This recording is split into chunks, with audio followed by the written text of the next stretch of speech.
Nós estamos estudando João, mas eu queria dar um breve intervalo para nós estudarmos, eu ainda não sei em quantos domingos, mas para nós estudarmos algo que é fundamental para a verdadeira fé cristã. Durante essa semana e preparando, nós vamos trabalhar só a introdução desse assunto. Para que alguém possa saber, possa conhecer qualquer coisa sobre o único e verdadeiro Deus, para que possa saber e conhecer qualquer coisa sobre o único e verdadeiro Jesus, o único e verdadeiro Espírito Santo, para que alguém possa conhecer e saber de verdade o que é o Evangelho, para que nós possamos saber quem nós somos, o que vai acontecer conosco quando essa realidade, essa vida acabar. Qual é o significado dessa vida? Só existe uma base, uma única base. E essa base é a Bíblia, as Escrituras Sagradas. Os 39 livros do Velho Testamento, os 27 do Novo. Não há nenhuma outra fonte que forneça a verdade sobre nenhuma destas realidades. Não existe nenhuma outra. Nenhum outro documento, nem o Alcorão, que é o livro sagrado dos muçulmanos, nem o livro dos Mormons, que segundo eles é um outro evangelho de Jesus Cristo, nem o livro dos Espíritos, que rege a religião espírita, suas crenças, nem o livro dos Vedas, esse nós não conhecemos, mas é que determina vários ensinos da religião hindu. Não faz parte da nossa realidade, mas a Índia tem 1 bilhão de habitantes. Nem os diálogos de Confúcio, um pensador chinês do século V a.C., nem a revista Sentinela, que dita algumas regras para a religião dos Testemunhos de Jeová, nem os livros, os escritos de Ellen White, a profetisa do Adventismo, nem as bulas encíclicas e documentos ou a tradição do catolicismo romano equivalem à Bíblia. Aliás, todos esses documentos, em maior ou menor número e intensidade, de uma forma ou de outra, eles distorcem ou negam a suficiência da Bíblia. Daí então, nenhum líder religioso que distorça a Bíblia, seja um pastor, vocês sabem quem é esse pastor aí? Seja um ancião, seja um apóstolo, vocês sabem quem é esse apóstolo? Seja um bispo, seja um médium, seja um papa, qualquer um guru, ou um imã, o líder do islamismo, o mestre, qualquer líder religioso, não importa a sua configuração, que traga qualquer proposta contrária à Escritura, jamais deve ser aceito, recebido ou considerado por alguém que crê no Evangelho. O que é o Evangelho? A palavra Evangelho é boa notícia, boas novas. Uma boa notícia e boas novas para pecadores como eu e como vocês, que nascemos em pecado e que cometemos inúmeros pecados. Pecados são contra Deus, Deus santo, que não tem nada a ver com pecado. E por causa dos nossos pecados, nós estávamos separados desse Deus que é santo. Mas a Bíblia, que é a palavra desse Deus que é santo, e que é justo, e que é amor, graça e misericórdia, diz que esse Deus amou pecadores como eu e como vocês. E Ele nos amou tanto, de tal forma que significa que nós não conseguimos compreender esse amor, que Ele deu graça, o seu Filho, sem pecado, Deus encarnado, para morrer a pior das mortes, como exigência da lei de Deus, para pecadores como eu e como vocês. E lá naquela cruz, por amor, Ele levou os pecados daqueles por quem Ele morreu, para dar uma nova vida em sua ressurreição. E todos aqueles que creem nessa verdade vão se arrepender de seus pecados. E então passam a conhecer a Deus, passam a ser filhos de Deus por meio do Evangelho de Cristo. Qualquer ensino, portanto, que não esteja explicitamente claro na Bíblia, não deve ser aceito por um cristão. E atenção para cada um de nós, nem mesmo por um outro cristão que às vezes, enganado, traga um ensino contrário à Escritura. Não há nenhuma obrigação para nós de crer, aceitar e muito menos propagar qualquer coisa fora da Escritura. Por isso, então, um dos pilares que a igreja parece que esqueceu, só a Escritura, que rege todos os outros 4 pontos. Somente a Bíblia é a nossa única regra de fé e prática para aqueles que verdadeiramente creram em Cristo. Não há outra fonte, nada nem ninguém, mas há um problema, e é um problema muito grande. É que todos esses que eu citei, alguns mais, outros menos, de forma direta ou indireta, mencionam a Bíblia. Todos esses. As religiões fazem menção da Bíblia. Líderes religiosos fazem menção da Bíblia. E agora? Se alguém citar uma palavra, um versículo, um capítulo ou livro da Bíblia, se isso fosse garantia de que vem de Deus, o diabo estava de bem com Deus. Lucas capítulo 4, os versículos 9 a 11. E eu espero que pela graça você consiga entender a seriedade disso. O diabo o levou, Jesus, a Jerusalém e colocou-o na parte mais alta do templo e lhe disse: se você é o Filho de Deus, jogue-se daqui para baixo, pois está escrito, Ele dará ordens a seus anjos a seu respeito para lhe guardarem, e com as mãos eles o segurarão para que você não tropece em alguma pedra. O que está acontecendo aqui? O diabo, na tentação de Jesus, quando Jesus vai ser preparado para o ministério, ele é então levado pelo diabo, o pai da mentira e o inimigo da palavra de Deus. E esse ser que faz de tudo para que nós saiamos do centro da palavra de Deus, usa a palavra de Deus para tentar o autor da palavra de Deus. O diabo usa um texto que se aplica a Cristo, que é o Salmo 9, os versículos 11 a 12. Aos seus anjos dará ordem. Quem dá ordem aos anjos? Ele, Cristo. O diabo pega um texto da Bíblia e usa esse texto para tentar Jesus, para fazer com que ele caia. Ele tenta enganar Jesus com a Bíblia. Que absurdo. Que estupidez para Satanás tentar Jesus. Mas o fato é que ele usa a Bíblia. E aqui ninguém pode negar que não esteja acontecendo isso. E ele usa de maneira distorcida para enganar. Foi só com Jesus?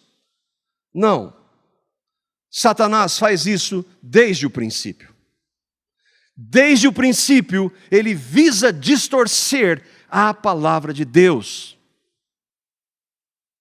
E lá em Gênesis, capítulo 2, Deus havia criado o homem, dado tudo que o homem precisava, tinha relacionamento com Deus, colocou-o neste planeta sem nenhuma realidade má, sem pecado, nenhum jardim.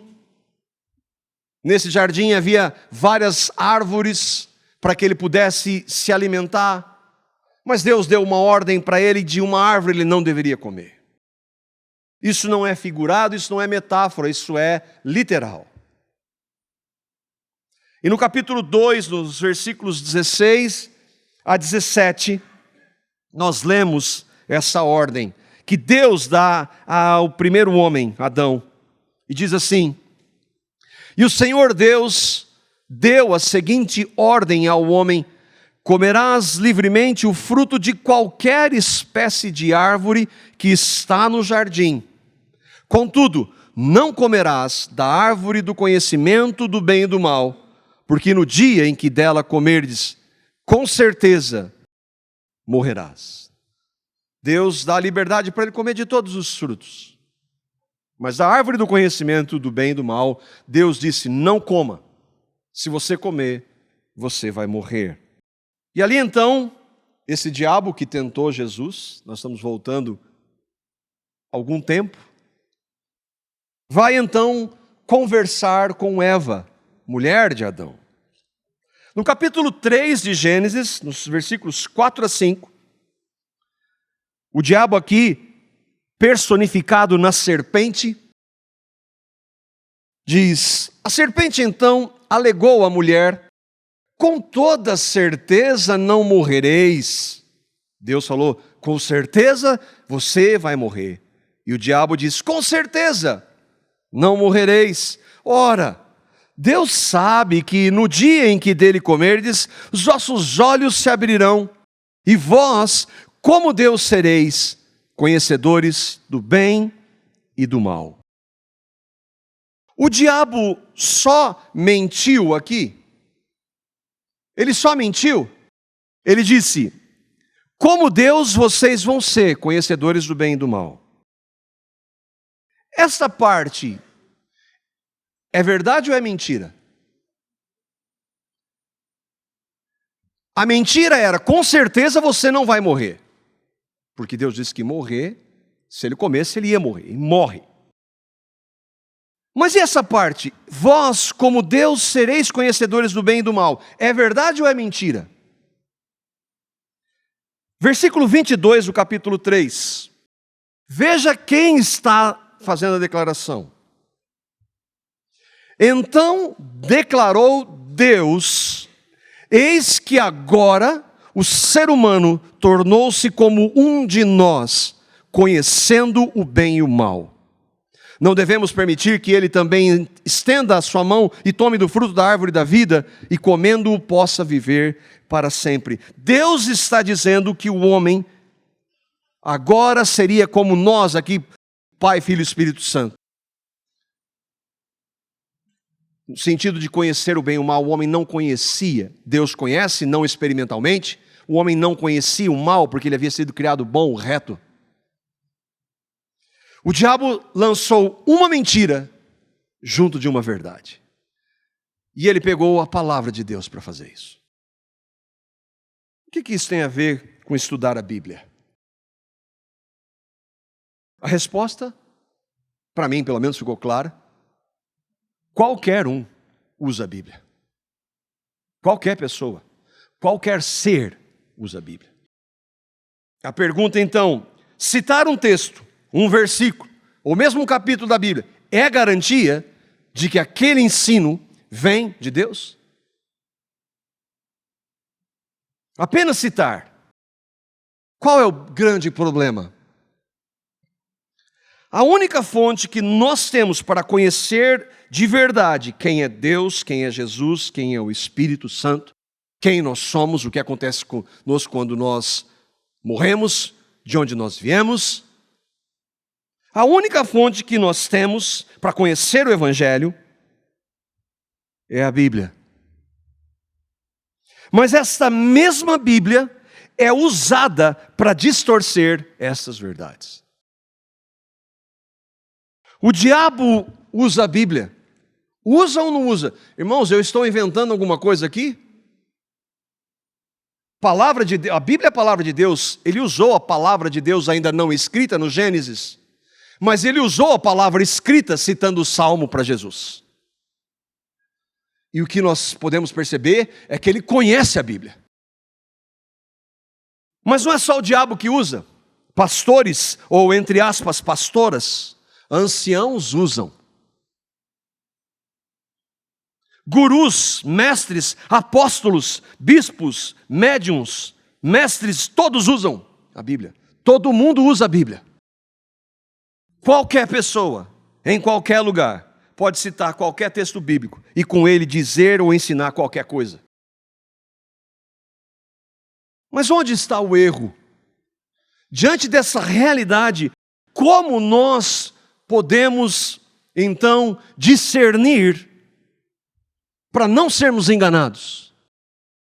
É claro que há por trás dessa realidade nem sempre o diabo, mas há falsos profetas. Há aqueles que hoje, talvez em boa parte, como Paulo diz em 2 Coríntios capítulo 4, 2, mercadejam a palavra, fazem da palavra de Deus negócio. Mas eu creio que a maioria erra por uma razão que o próprio Senhor Jesus mostra. Em Mateus, no capítulo 22, no versículo 29. O que está acontecendo aqui? Os saduceus, assim como fariseus, essênios, zelotes, eram um segmento do judaísmo. Os saduceus, de acordo com a palavra de Deus, não acreditavam, por exemplo, na ressurreição. Eles eram judeus, mas não crendo em ressurreição, eles não eram genuinamente judeus que criam em Deus. Eles vão conversar com Jesus sobre ressurreição, porque eles não criam em ressurreição, então eles acham que vão fazer uma pegadinha com Jesus, assim como os fariseus queriam fazer às vezes pelo sábado. E então eles trazem uma sugestão para Jesus. É o seguinte: um irmão casou com sua mulher e ele morreu. Havia a lei do levirato que dizia que a família deveria cuidar daquela mulher, porque era viúva. O irmão desse que morreu casa com ela, mas ele morre também. Essa mulher é chamada viúva negra. E passam depois 7 que casam e morrem. Aí a pergunta deles: na ressurreição, essa mulher vai ser esposa de quem? Eles não estavam interessados, pois não criam na ressurreição. Mas o que nos interessa é o que o Senhor Jesus diz aqui no versículo 29, no capítulo 22 de Mateus. E aqui está o erro. Jesus, porém, respondendo, disse-lhes, a eles os saduceus: errais, não conhecendo as Escrituras, nem o poder de Deus. O erro deles era não ler a Bíblia? Não, saduceus eram o grupo da elite judaica, conheciam muito de Bíblia. Eles não aceitavam todos os livros, mas o Pentateuco eles conheciam muito e muito bem. O erro deles não era ler a Bíblia, eles conheciam. Mas o erro então deles era que a sua compreensão estava totalmente equivocada. Eles não entendiam a Escritura, ainda que, entre aspas, a conhecessem. E o ponto é que eles não conheciam o poder de Deus. Jesus diz: vocês erram porque não conhecem a Escritura, as Escrituras, nem o poder de Deus. Saduceus não criam no Deus verdadeiro.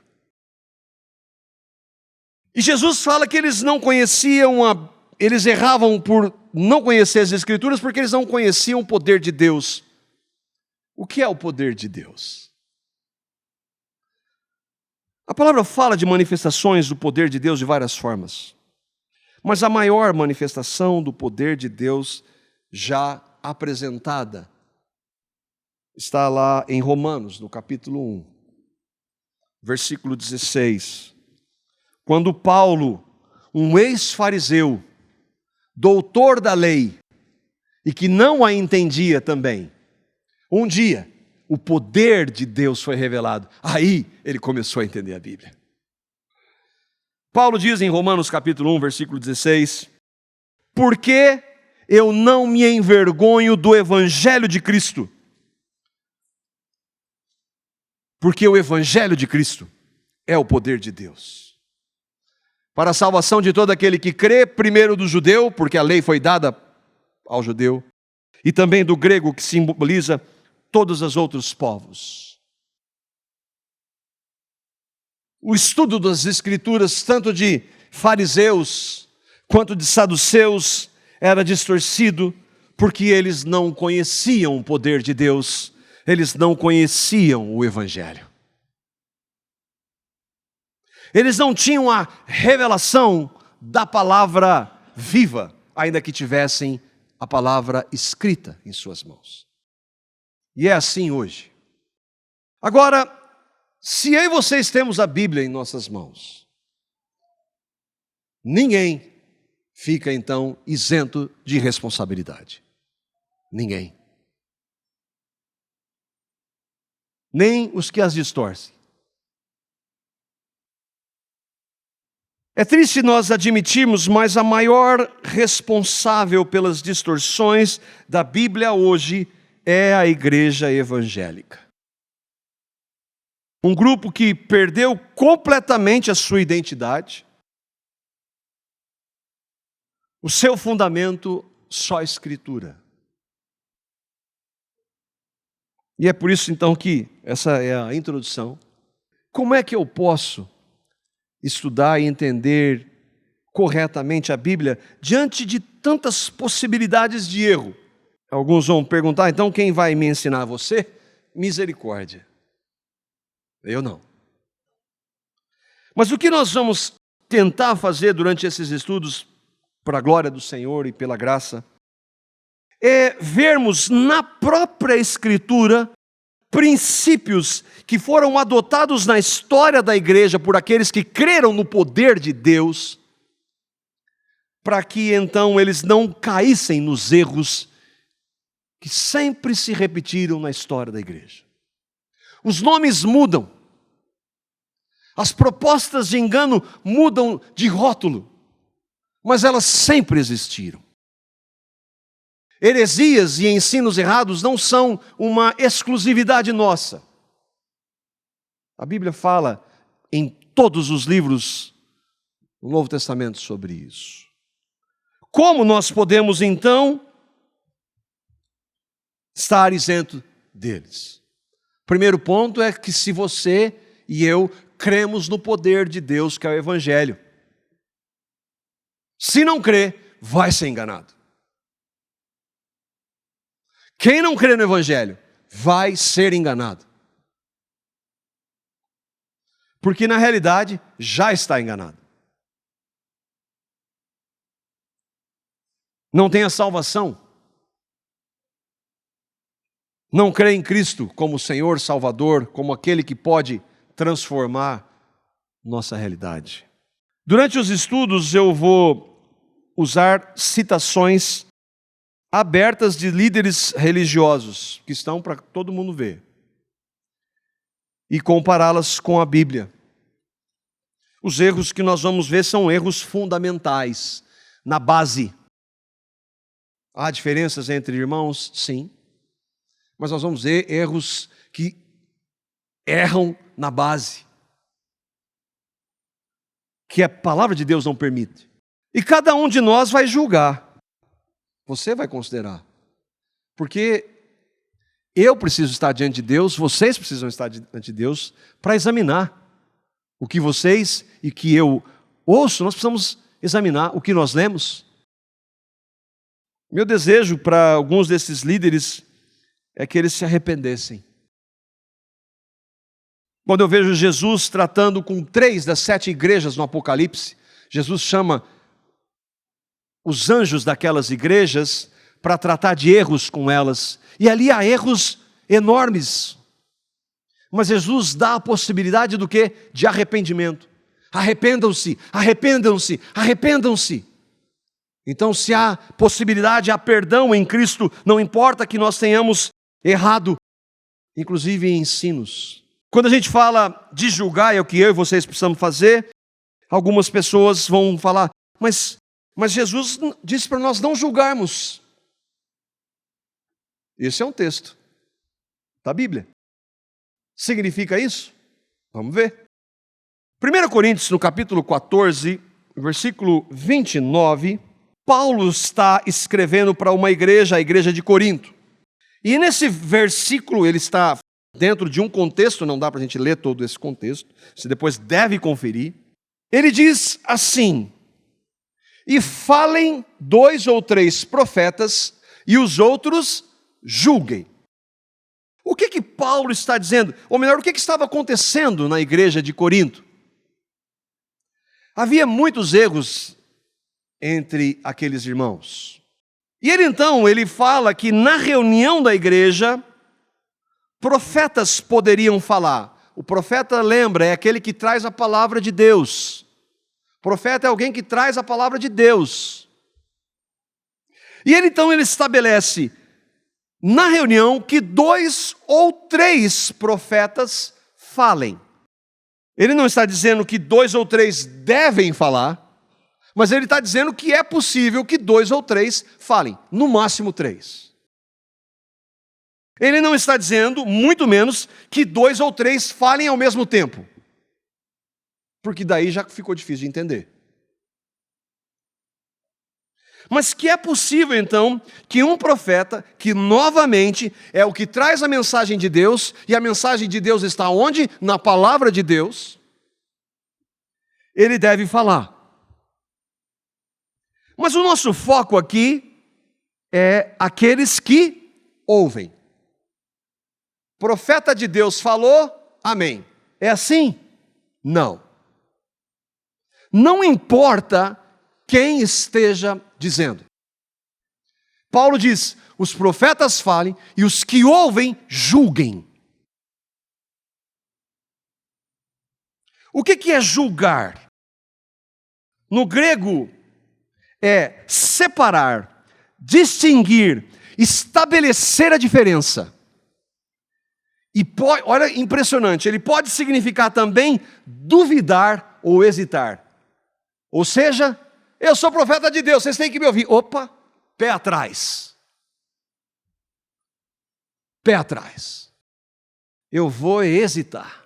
Eu quero saber primeiro se o que você vai dizer vem de Deus. Julgar é examinar. Paulo então está dizendo o quê? Os que ouvem, toda atenção é pouca. Muito cuidado. Examinem os profetas. João vai dizer, examine os profetas para ver se eles são de Deus. O irmão John Gill, que foi um pregador do Evangelho, fazendo um comentário desse texto, ele nos ajuda, ele diz, os outros profetas, ele está falando, Paulo disse, 2 ou 3 falem e os outros julguem. Então ele está incluindo possíveis outros profetas que estivessem ali. Os outros profetas que sentavam e ouviam aqueles que estavam falando, não ao mesmo tempo, lembra? Era um de cada vez.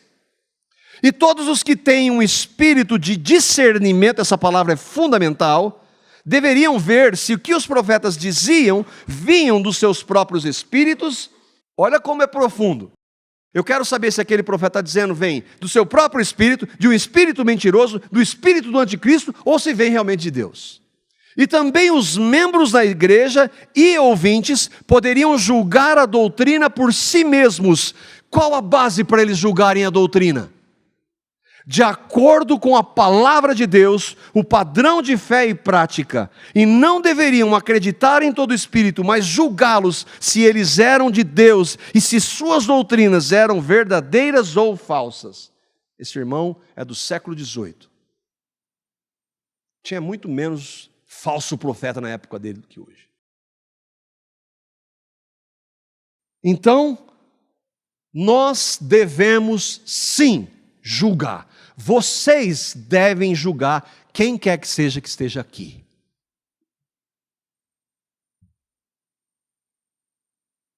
Com base no quê? Nós já vimos o irmão John Gill falando. Mas vamos para a palavra. Não vamos ficar no irmão de vai que ele está inventando isso. Paulo, em Atos, no capítulo 17, um texto que eu espero que vocês conheçam, os versículos 10 e 11. Esse texto ele sempre me fascina. Primeiro porque simplesmente quem está pregando é o apóstolo Paulo.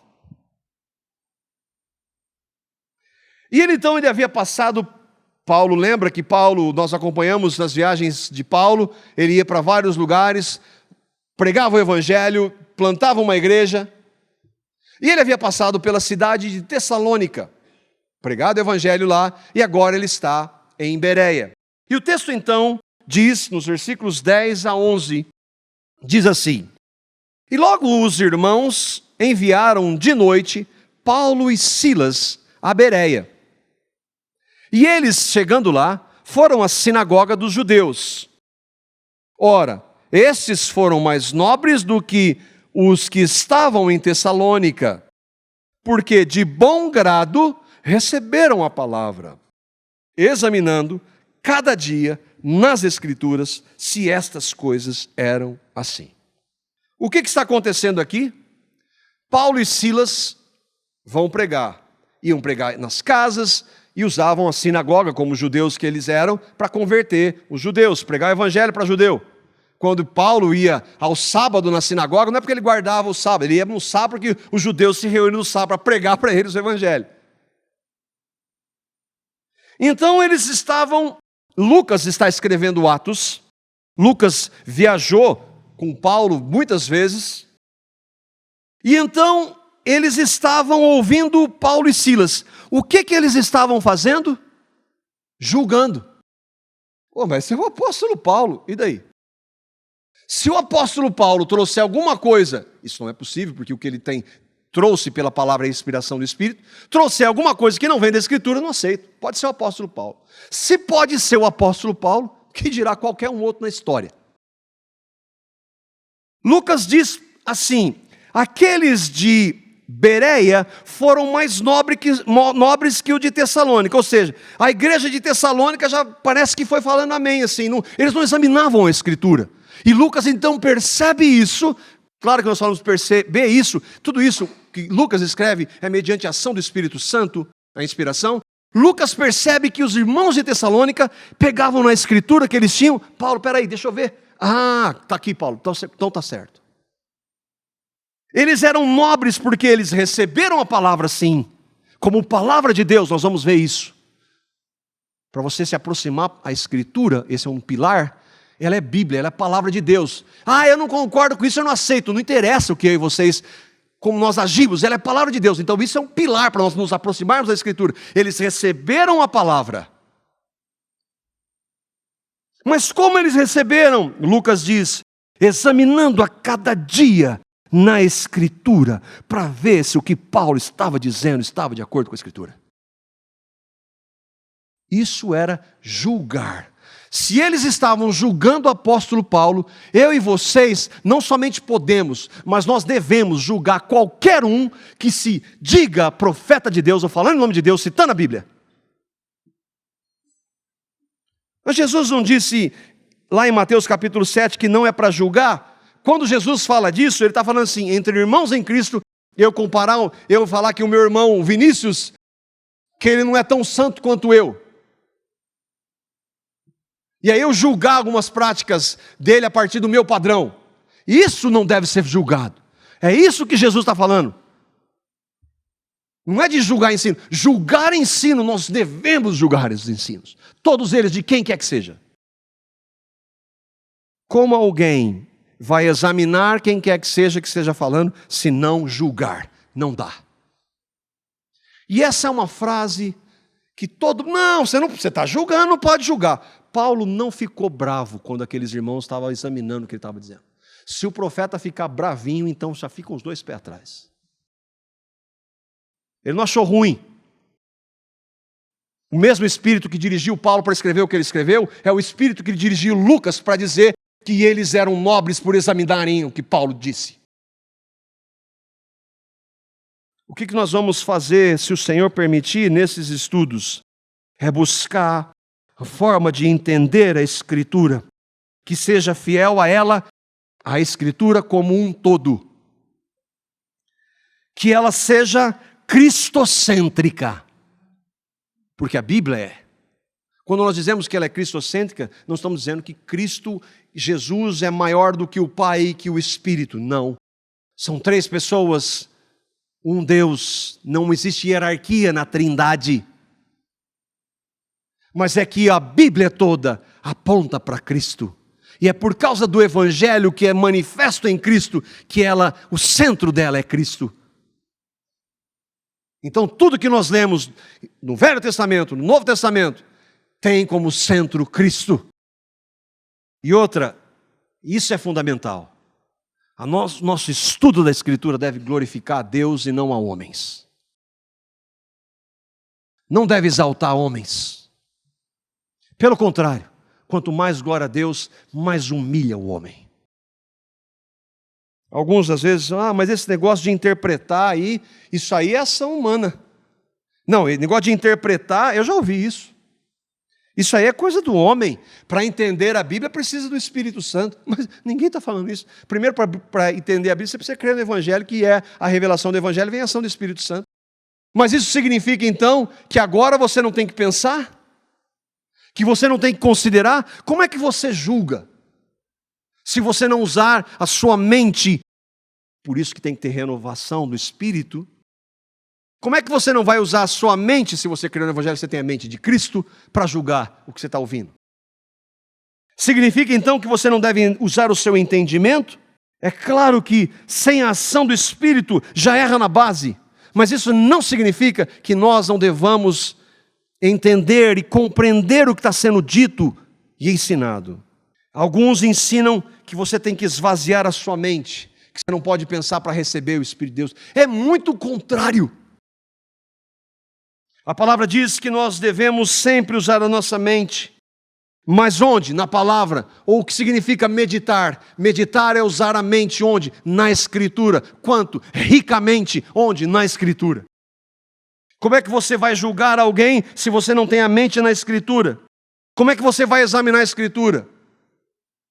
Ou você tem que vir o Espírito Santo falar com você toda hora. O Espírito Santo dirige a sua vida. Você abre a Escritura para que Ele fale, mas Ele só fala por meio da Escritura. É Ele que inspirou a Escritura. O que é isso se não usar a sua mente? Considerar o que você está ouvindo, examinando a mente à luz da Escritura. A palavra fala várias vezes, Romanos capítulo 12, versículo 1, ela fala de um culto racional e da renovação da mente. O culto racional é o quê? Você perde a noção, como em alguns lugares, você está tão cheio do Espírito que você perde a razão. Exatamente o contrário. Culto racional, renovação da mente. 2 Coríntios 10, 5, levar cativo o quê? Todo o pensamento à obediência de Cristo. Como nós obedecemos o Cristo verdadeiro? Onde nós achamos o Cristo verdadeiro? Na sua Escritura, na sua palavra. Paulo diz aos Filipenses, tudo que é verdadeiro, respeitável, justo, puro, amável, de boa fama, se alguma virtude, se algum louvor existe, seja isso que ocupe o vosso pensamento. Como é que você sabe que é bom e é ruim, se você não pensa e reflete sobre isso à luz da Escritura? Colossenses 3:2, pensai nas coisas que são do alto e não das aqui da terra. Como é que você sabe das coisas do alto, se não na Escritura? Ou alguém vai revelar para você? Porque tem gente dizendo isso hoje. Tem gente que foi para o céu e foi para o inferno umas 10 vezes. E traz revelação extra-bíblica. Você vai acreditar? É claro que não. É um falso profeta ou profetiza. Ah, você está julgando? Sim, julgando de acordo com a Escritura. Muitos evangélicos sequer pensam o que eles fazem nas reuniões que eles participam. Porque eles não pensam, primeiro que muitos não têm o Evangelho e não conhecem a Escritura. E por isso se envolvem em coisas que são inacreditáveis. Apoiam práticas, dizem amém para coisas que são totalmente contrárias à Escritura, contrárias ao Cristo da Escritura, contrárias à glória que deve ser dada somente a Deus e não a homens. Boa parte da igreja se baseia no quê? Na Bíblia? Não, em emoções e em sinais. Se eu sentir, é de Deus. Misericórdia. Misericórdia. Alguns vão dizer, então isso aí, essa religiosidade fria, né? É tudo racional. Onde está o Espírito Santo? O Espírito Santo de Deus, irmãos, está em você ouvir que Deus amou você, sendo quem você é, e Deus, seu Filho, por amor e de graça. Isso mexe com aqueles que creem. Isso nos emociona? Claro que sim. Mas é a emoção que determina? Não. É a palavra. Porque as nossas emoções, elas variam.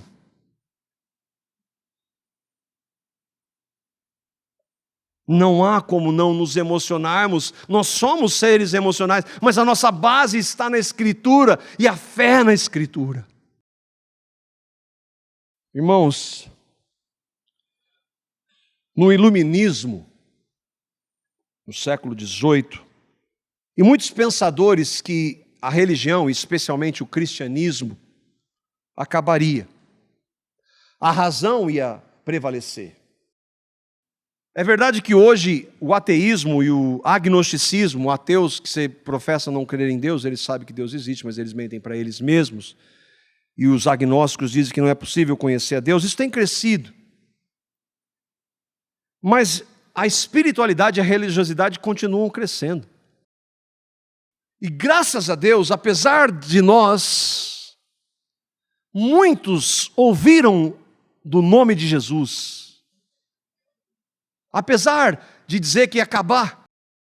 Mas, irmãos, por outro lado, e eu creio que isso é bem mais nocivo, o cristianismo de hoje, especialmente no Ocidente, se tornou um sincretismo. Sincretismo é mistura de religiões. O que predomina não é o genuíno evangélico, o evangelho. E o pior é que isso é muito variado, é eclético. Você tem de um lado legalistas, mas você tem de outro lado libertinos. Os legalistas que pegam a lei e tacam nas costas dos outros, que eles não conseguem empurrar nem com o dedo. E outros que pegam a graça de Deus e usam a graça de Deus para viver no pecado. Há uma infinidade de evangelhos, prosperidade, confissão positiva, fé, novas revelações. É muito variado. Muita coisa sendo oferecida e tendo como base, entre aspas, a Bíblia. O erro é gigante. E nenhum de nós está isento do engano de uma má interpretação, de um vento de doutrina ou de um falso mestre. Os erros são tão sutis e me impressiona que o Senhor Jesus disse em Mateus 24. Jesus está falando do fim. E olha o que o Senhor Jesus diz aqui. Ele está falando do fim, porque surgirão falsos cristos e falsos profetas, e farão tão grandes sinais e prodígios que, se possível fora, enganariam até os eleitos. De acordo com o Senhor, não é possível enganar sempre ou totalmente os eleitos. Mas às vezes, nós, por não examinarmos a Escritura, não andarmos em comunhão, nós acabamos dando ouvido para um ou outro ensino. Aqueles que verdadeiramente creem que são eleitos de Deus, eles não vão permanecer. Mas os danos que isso traz para a igreja, para famílias, são graves. E outra, se Jesus está dizendo que se fosse possível enganar os eleitos, Ele está dizendo isso para quem? Para nós, para a igreja. Ele está dizendo que o ensino, ele é muito camuflado, o falso ensino. Ele tem falsa piedade, mas ele é falso. E como nós vamos conseguir discernir e entender se não examinarmos as Escrituras da forma correta? O fato, irmãos, é que diante de tanto engano, só há uma maneira de identificar quem são os verdadeiramente eleitos. São aqueles que permaneceriam nas Escrituras, centradas em Cristo e para a glória de Deus. Só por meio das Escrituras, irmãos, nós vamos conhecer o verdadeiro Deus. Só por meio das Escrituras nós vamos conhecer o verdadeiro Jesus, o verdadeiro Espírito Santo. Saber quem nós somos, que, por exemplo, nós não somos boas pessoas. Só por meio da Escritura. Nenhuma religião, nenhum líder, nenhum outro documento que estejam contrários à Escritura podem nos conduzir à verdade. E eu queria terminar com o Salmo 119, que é um salmo que fala da palavra de Deus de maneira tão maravilhosa. Salmo 119, os versículos 97 a 105, e nós terminamos aqui. Irmãos, olha como é rico esse salmo, e como ele fala da palavra. Leia aqui, leia como palavra de Deus, toda a Escritura. Ó, quanto amo a tua lei, é a minha meditação em todo dia. Tu, pelos teus mandamentos, me fazes mais sábio do que os meus inimigos, pois estão sempre comigo. Tenho mais entendimento do que todos os meus mestres, porque os teus testemunhos são a minha meditação. Entendo mais do que os antigos, porque guardo os teus preceitos. Desviei os meus pés de todo o caminho mau para guardar a tua palavra. Não me apartei dos teus juízos, pois tu me ensinaste. Ó, quão doces são as tuas palavras ao meu paladar, mais doces do que o mel à minha boca. Pelos teus mandamentos alcancei entendimento, por isso odeio todo o falso caminho. Lâmpada para os meus pés é a tua palavra, e luz para o meu caminho. Irmãos, que pela graça de Deus, nós estejamos entre aqueles, os eleitos, que não serão enganados. Mas isso, qual é a evidência?